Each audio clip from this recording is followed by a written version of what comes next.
এই তুমি ম্যাথের অ্যান্সারগুলো টুকে এনেছো? এনেছো? এই তুই না আমার ক্লাস ফ্রেন্ড, তোরা নিষেধ করছে তুমি করে না বলতে। দুটোর মতো ঠিক আছে, সবই তো ভুল। এত সহজ সহজ ম্যাথ, এটারও যদি অ্যান্সার না পারিস, কি পারিস? শুধু তো শিখেছিস পক পক করতে। ফেল করবি তুই, তোকে বলেছিলাম না কিছু ম্যাথ মুখস্থ কর। হ্যাঁ, তোমার মতো তো সবাই মুখস্থ বিদ্যাতে বিশ্বাসী, তাই না? ম্যাথ কি মুখস্থ করে জিনিস? বাড়ি যা, কালকে ইংলিশ এক্সাম ওটার প্রিপারেশনটা ভালো হবে না, আর নাহলে তো ওটাতেও ফেল করবি। আর ফেলের সংখ্যা যত বাড়বে বাবা মার প্যাদানির সংখ্যা তত বাড়বে। আর এটা হচ্ছে নিউটনের অপ্রকাশিত সূত্র। আরে না, তোমার বাবা মা কিচ্ছু বলবে না। আর রেজাল্ট দিতে তো সেই অনেক দেরি, প্যারা নিও না।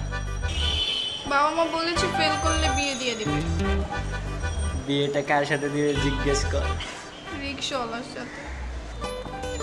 কিরে, রিক্সা চালাতে পারিস? আর তোকে রিক্সা চালানো শেখাই।